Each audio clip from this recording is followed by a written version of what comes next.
ना पूछ मेरी मंजिल क्या है, अभी तो सफ़र का इरादा किया है। ना पूछ मेरी मंजिल क्या है, अभी तो सफ़र का इरादा किया है। ना हारूंगा हौसला चाहे कुछ भी हो जाए, ये मैंने किसी और से नहीं खुद से वादा किया है। प्यारे बच्चों, नीट का एग्ज़ाम बहुत समीप है और इस समय सबसे इम्पॉर्टेंट चीज़ क्या है, हमें अपने दिमाग को शांत रखना है। सबसे इम्पॉर्टेंट चीज़ है, बिकॉज एग्ज़ाम तो होगा, अपने टाइम पर होगा और हमें एग्ज़ाम देने जाना है। हमने साल भर मेहनत करी है और उस साल भर की मेहनत को वहाँ OMR में फिल कर कर उसको लिख कर आना है। तो प्यारे बच्चों, हमें पॉजिटिव सोचना है, सबसे इम्पॉर्टेंट चीज़ है। अब इम्पॉर्टेंट क्या है कि जो भी टाइम बचा है उस टाइम में हमें क्या करना चाहिए। तो उसमें हमें प्यारे बच्चों, जो आपने शॉर्ट रिवीजन नोट्स बनाए हैं उनका रिवीजन स्टार्ट कर दीजिए, उनका फास्ट रिवीजन स्टार्ट कर दीजिए। कहीं की पॉइंट लिखे हैं, कहीं स्टार वाले क्वेश्चंस आपने टिक करके रखे हैं, या आपके एजुकेटर्स ने जो आपको इंपॉर्टेंट क्वेश्चंस बताए हैं उनका इस समय रिवीजन करना है। कुछ भी नया नहीं पढ़ना है, जितना पढ़ लिया है उसको अपने दिमाग में, अपने ग्रे मैटर में स्टोर करके रखना है, क्योंकि आप एक एग्जाम देने जा रहे हैं।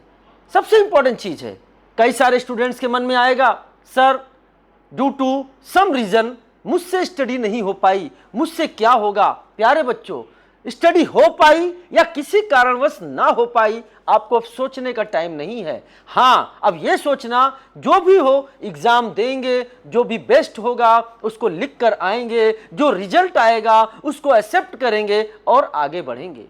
प्यारे बच्चों, एक लाइन याद रखना और एग्जाम देने के बाद एक चीज सोचना कि मैं कभी हारता नहीं, या तो जीतता हूं या तो सीखता हूं। अगर आप सेलेक्ट हो गए तो आप जीतेंगे, और अगर किसी कारणवश कुछ नंबर कम पड़ गए या कोई और कारण रहा तो प्यारे बच्चों, आपको एग्जाम देने से बहुत कुछ चीज सीखने को मिलेगा, ताकि आप आगे के लिए अगर तैयारी करते हैं तो आप उन कमियों को नोट डाउन करके और उसको हटाएंगे कि नहीं, अब हम इसको रिपीट नहीं करेंगे। अभी सबसे इंपॉर्टेंट चीज है, केवल पॉजिटिव माइंड सेट रखना है। जो आपने discipline with regularity and revision का इस्तेमाल किया है, जिसे मैं डॉक्टर का शॉर्ट फॉर्म बोलता हूं, D for discipline, R for regularity and revision, वो आपकी मदद करेगा।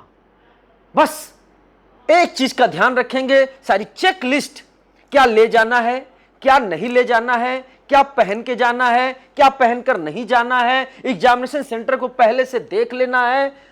इन सारी चीजों को ध्यान रखना। कभी ये कोशिश मत करना कि एग्जाम के टाइम के थोड़ी देर पहले ही आप सेंटर पे जाओ, बिकॉज आप किसी भी शहर में, किसी भी सिटी में हो सकते हो और वहां का ट्रांसपोर्ट कब क्या और कैसे चले ये आपको पता नहीं चलेगा।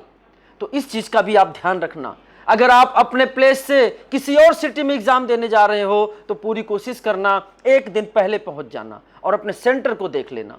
अपने मम्मी पापा और अपने एजुकेटर्स जो आपके गुरु हैं, बस उनसे आशीर्वाद लीजिए, वो आपको आशीर्वाद देंगे और वो चाहेंगे कि आप जीतिए, क्योंकि आपकी जीत में उनकी जीत है। एक पेरेंट्स और एक गुरु हमेशा चाहते हैं कि उनका जो स्टूडेंट्स है, उनका जो बेटा है, वो हमेशा जीते। तो आपको आगे बढ़ना है और जो संघर्ष करी है ना आपने, उसका फल मिलेगा। कहते हैं ना, राह संघर्ष की जो चलता है वही किस्मत बदलता है। राह संघर्ष की जो चलता है वही किस्मत बदलता है, और जिसने रातों से है जंग जीती, सुबह सूर्य बनके वही चमकता है। इतनी मेहनत आपने करी है कि वो दिन आएगा जब आपके स्टडी टेबल पे रखा हुआ लैंप कल किसी स्टेज का स्पॉटलाइट बनेगा। तो आप बताइए कि आप एग्जाम देने के लिए एकदम पॉजिटिव माइंडसेट से तैयार हैं। अगर पॉजिटिव माइंडसेट से तैयार हैं तो बस ईश्वर का नाम लीजिए, पेरेंट्स के चरणों में प्रणाम करिए, गुरु का आशीर्वाद लीजिए और अपने लक्ष्य को हासिल करने में लग जाइए। पूरा अनअकैडमी सेंटर आपको wish you all the best बोलता है।